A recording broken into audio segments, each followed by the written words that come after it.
नमस्कार। मैं डॉक्टर बालाजी भूरे, बीए द्वितीय वर्ष, हिंदी ऐच्छिक, प्रश्न पत्र क्रमांक 7 आधुनिक काव्य के अंतर्गत रमणिका गुप्ता द्वारा लिखित कविता जंगल का संघर्ष प्रस्तुत करने जा रहा हूं। इस प्रस्तुतिकरण के पहले मैं संक्षेप में यहां इस प्रस्तुतिकरण के पीछे के उद्देश्य और महत्व को व्यक्त करना चाहूंगा। उद्देश्य की अगर बात करें तो इसके माध्यम से छात्रों को रमणिका गुप्ता के व्यक्तित्व एवं कृतित्व से परिचित करना, आदिवासियों के जीवन संघर्ष एवं प्रकृति प्रेम से छात्रों को परिचित कराना, छात्रों में समता, स्वातंत्र्य, बंधुत्व की भावना को विकसित करना और छात्रों में अन्याय के खिलाफ लड़ने की प्रवृत्ति को विकसित करना, यह प्रमुख उद्देश्य रहा है। महत्व की अगर बात करें तो इस प्रस्तुतिकरण से एक तो छात्र रमणिका गुप्ता के व्यक्तित्व एवं कृतित्व से परिचित हो जाएंगे, दूसरा छात्र आदिवासियों के जीवन संघर्ष एवं प्रकृति प्रेम से भी भली भांति परिचित होंगे, छात्रों में समता, स्वतंत्र, बंधुत्व की भावनाएं विकसित हो जाएंगी और छात्रों में अन्याय के खिलाफ लड़ने की प्रवृत्ति भी विकसित हो जाएगी। यह इसके पीछे का महत्व रहा है। अब इस उद्देश्य और महत्व के पश्चात यहां हम सीधा रमणिका गुप्ता के परिचय को लेकर या व्यक्तित्व कृतित्व को लेकर देखेंगे, क्योंकि कविता को देखने से पहले यहां कवित्री के व्यक्तित्व कृतित्व को या उनके परिचय को देखना आवश्यक है, क्योंकि किसी भी रचनाकार के जीवन का प्रभाव उसके द्वारा लिखे गए साहित्य पर पड़े बिना नहीं रहता। अतः हम यहां रमणिका गुप्ता का परिचय संक्षेप में देखेंगे। जैसे हिंदी साहित्य में कई दलित साहित्यकार रचनाएं लिख रहे हैं, वैसे तो मराठी भाषा में एक स्वतंत्र रूप से दलित साहित्य प्रवाहित हुआ है और मराठी साहित्य से ही हिंदी में एक दलित लेखन, साहित्य लेखन का प्रवाह आ गया। आज कई लेखक, दलित साहित्यकार दलितों की पीड़ा, वेदना को, उनके दुख दर्द को अपनी रचनाओं के माध्यम से अभिव्यक्त कर रहे हैं। तो दलितों की पीड़ा को मुखर करने वाली ऐसी ही दलित महिला लेखिकाओं में से रमणिका गुप्ता एक सशक्त लेखिका के रूप में हमारे सामने आती है। तो दलित साहित्य की एक सशक्त जुझारू लेखिका रमणिका गुप्ता का जन्म 22 अप्रैल 1930 में झारखंड के छोटा नागपुर में एक संपन्न परिवार में हुआ। इनके पिता का नाम डॉक्टर प्यारेलाल और माता का नाम लीलावती देवी था। पिता पटियाला रियासत के फौज में कर्नल के पद पर कार्यरत थे और माता एक धर्मपरायण स्त्री थी। माता पिता या परिवार के विरोध के बावजूद रमणिका गुप्ता ने वेद प्रकाश गुप्ता के साथ 27 नवंबर 1948 को विवाह किया। बचपन से ही वे समाज से जुड़ी रही है। समाज के दलित, भूमिहीनों, स्त्रियों, मजदूरों तथा आदिवासियों के प्रति वह हमेशा भावुक रही है। उनकी शिक्षा की बात अगर करें तो एमए बीएड तक की शिक्षा उन्होंने पटियाला, पंजाब और लाहौर में ली। 5वीं 6ठी कक्षा में जब वह थी तब उसके हाथ सत्यार्थ प्रकाश नामक रचना लगी। सत्यार्थ प्रकाश का अध्ययन करने के बाद मूर्ति पूजा के प्रति उनकी एक मन की दिशा बन गई और उन्होंने मूर्ति पूजा के विरुद्ध समाज में वाद विवाद करना आरंभ किया। इसका परिणाम क्या हुआ कि इस वाद विवाद के कारण विक्टोरिया स्कूल एवं कॉलेज पटियाला की प्रधानाचार्य मिस सेन की एक बार उन्हें डांट भी खानी पड़ी। रमणिका गुप्ता किशोरावस्था से ही खादी पहनती थी। खादी पहनना उन्हें अच्छा लगता था। तो रमणिका जी एक सकारात्मक और विकासवादी परिवर्तन के साथ साथ जिद्दी भी थी, और इसी जिद्दी के कारण, स्वभाव के कारण वह हमारे सामने आज प्रस्तुत है।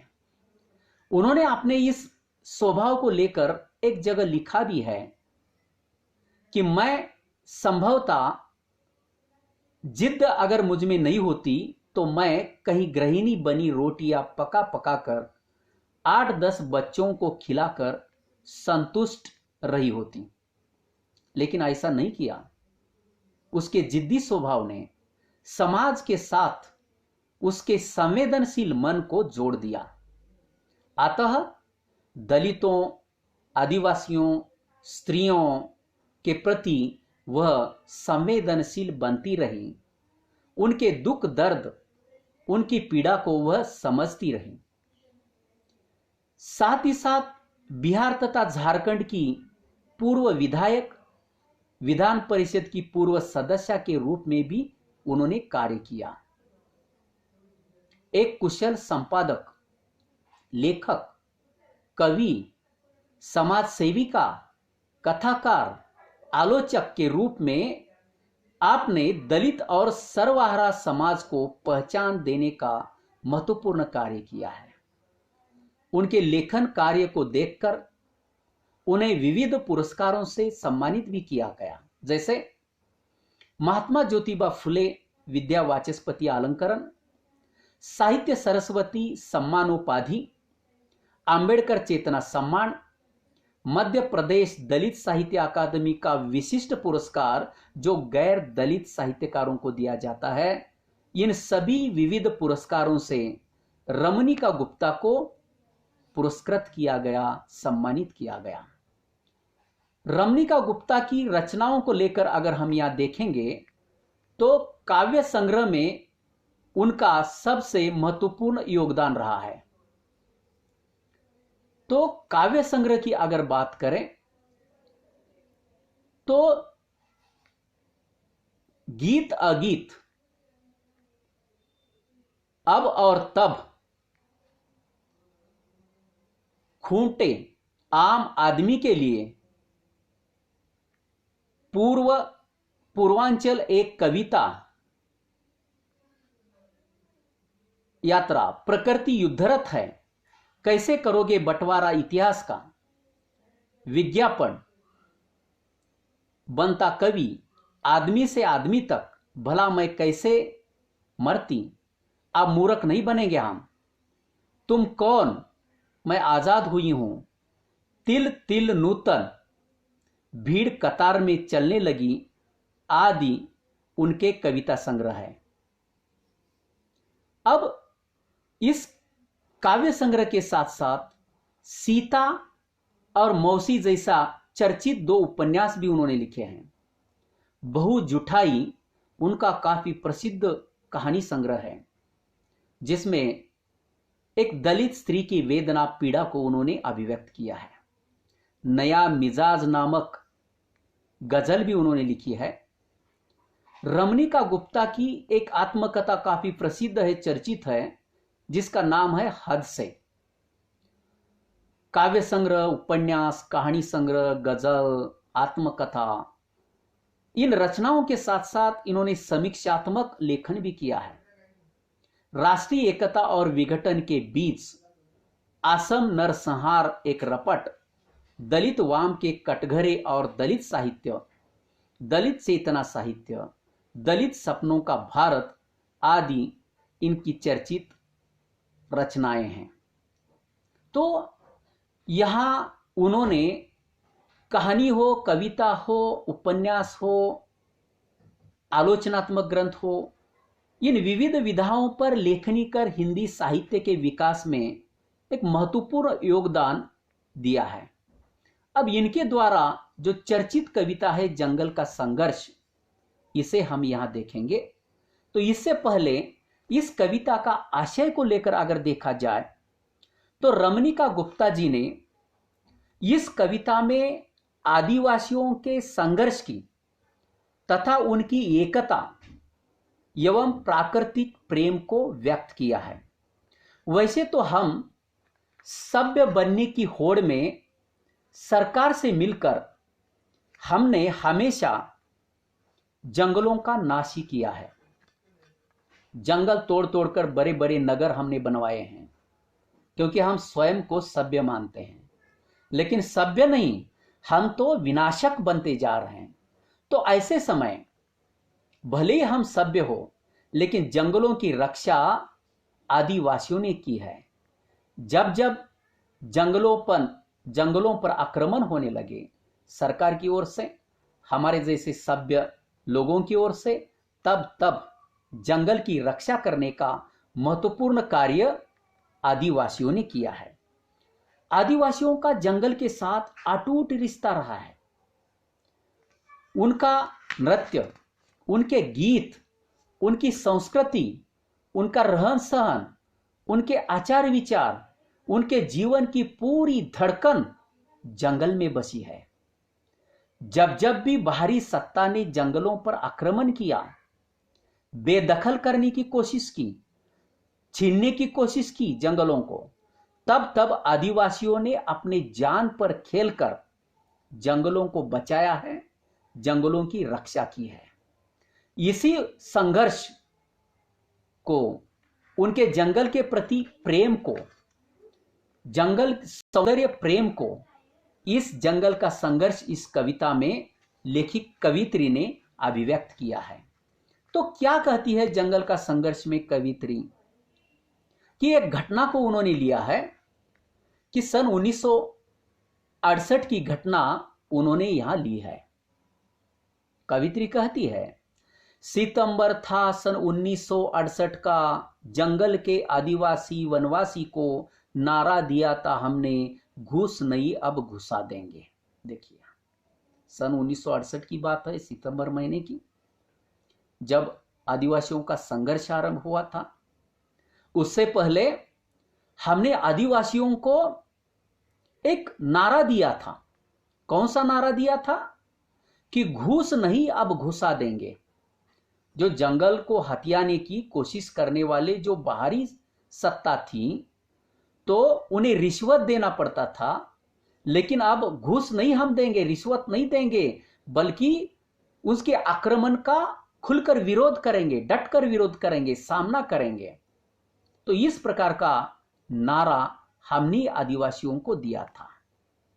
सूत्र दिया था हमने, लाठा, छावन और जलावन मुफ्त में सबको देना होगा। मंत्र दिया था हमने, जो जोते हैं जंगल जमीन उनको कब्जा देना होगा।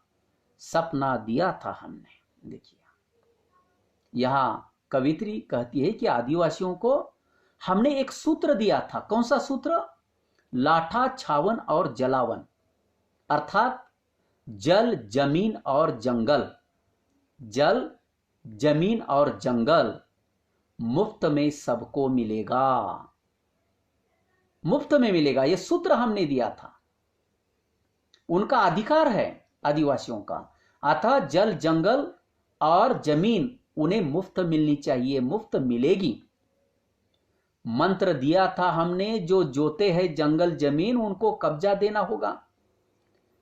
यह मंत्र था हमारा कि जो जमीन जोतते हैं, जो जमीन में मेहनत करते हैं, जो जंगल की रक्षा करते हैं, उन्हें ही उन पर अधिकार होना चाहिए, उनका ही उन पर कब्जा होना चाहिए, होगा, देना होगा। यह मंत्र भी हमने दिया था। ऐसे कई सपने हमने उन्हें दिए थे, लेकिन ये सपने पूरे हुए क्या? नहीं। क्योंकि सरकार हो या बाहरी सत्ता हो, उन्होंने क्या किया? जंगल पर कब्जा करने का प्रयास किया। जंगल के सिपाही का जंगल में आना जाना बंद हुआ। परिणाम स्वरूप जंगल में रहने वाले आदिवासी जो जंगल के रक्षक थे, सिपाही थे, उनका वहां आना जाना बंद हुआ। रेंजर और फॉरेस्टर का राउंड लगाना भी बंद हुआ। अर्थात बाहरी सत्ता का कब्जा जंगलों पर होने लगा। स्वाभाविक रूप से सभी आदिवासी इनके विरोध में खड़े हो गए। शुरू हुआ 8 दिनों का जेल भरो आंदोलन।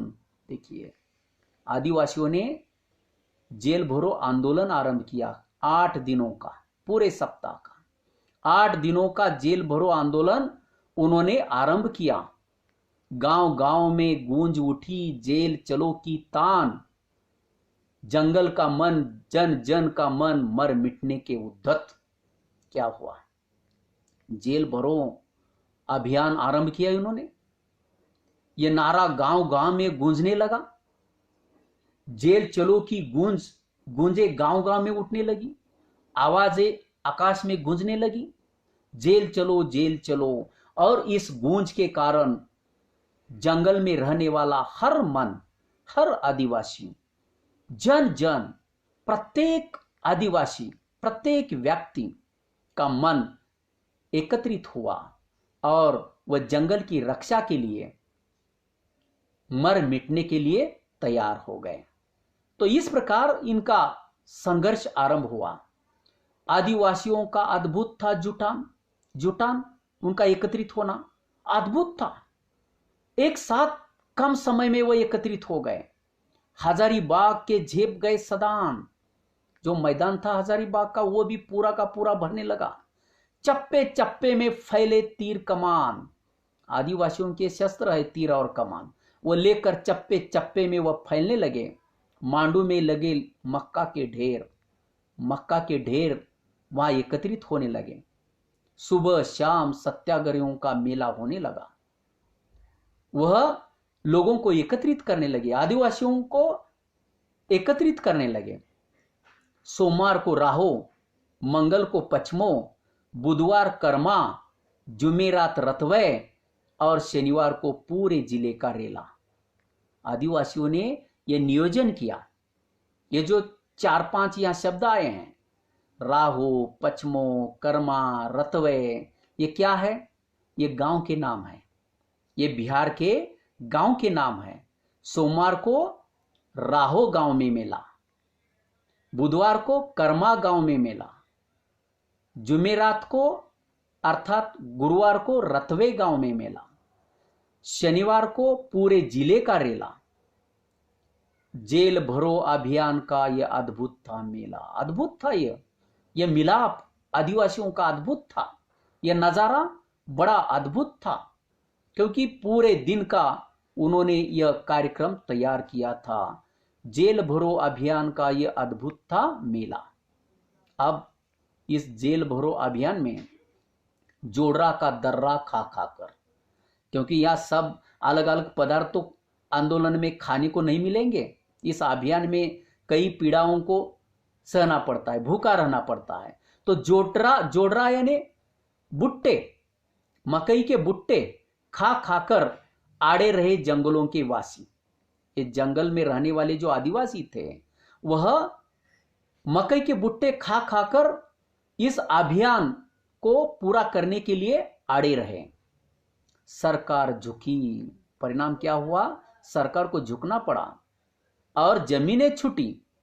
बुलंद हुए मुकाबले, आदिवासियों के मुकाबले और भी बुलंद हो गए। जंगल जुल्म के विरुद्ध दमन की रफ्तार मंद हुई। जो सरकार की दमन की नीति थी, वह दमन की रफ्तार जंगल और जुल्म के विरुद्ध जो थी, वह मंद हो गई। जुल्म के हथियारों की धार भोतरी हुई। इस अभियान के आगे जो जुल्म का हथियार था, वह हथियार बोथरा हुआ। दलीलों की दलीलें गुम हुई, यानी कोई दलील या दलीलें हैं वे सब बंद हो गई उनकी आवाजें। जन जन ने अपनी ताकत देखी, एकता की शक्ति परखी। कवित्री कहती है कि इस आदिवासियों के संघर्ष या जेल भरो अभियान के माध्यम से प्रत्येक मन ने, प्रत्येक व्यक्ति ने अपनी ताकत को पहचाना था, देखा था। एकता की शक्ति उन्होंने जानी थी, पहचानी थी। इस प्रकार का यह जंगल का संघर्ष ये चलता रहा।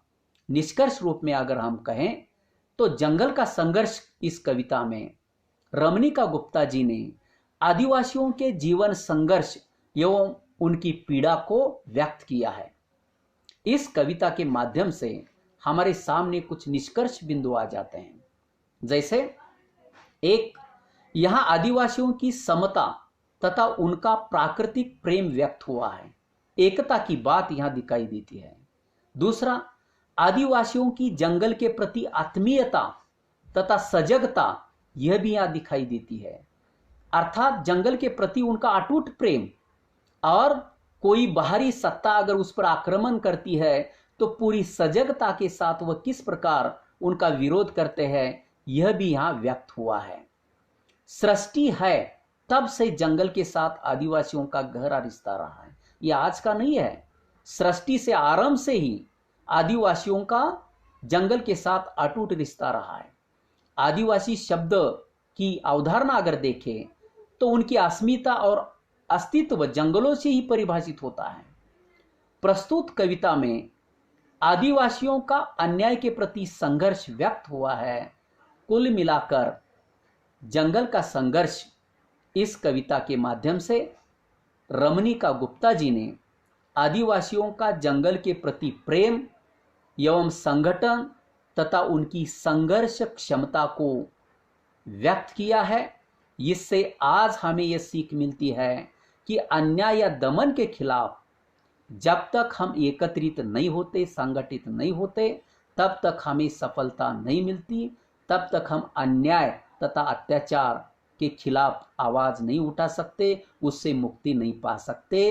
अर्थात यह जंगल का संघर्ष आज समाज के लिए एकत्रित रहने की, संघर्ष करने की, अन्याय अत्याचार के खिलाफ लड़कर जीत हासिल करने की प्रेरणा देती है। इस प्रकार एक समाज प्रबोधन की दृष्टि से रमणिका गुप्ता की जंगल का संघर्ष यह कविता महत्वपूर्ण रही है। यहाँ मैं अपने इस कविता को लेकर विचारों को विराम देता हूँ।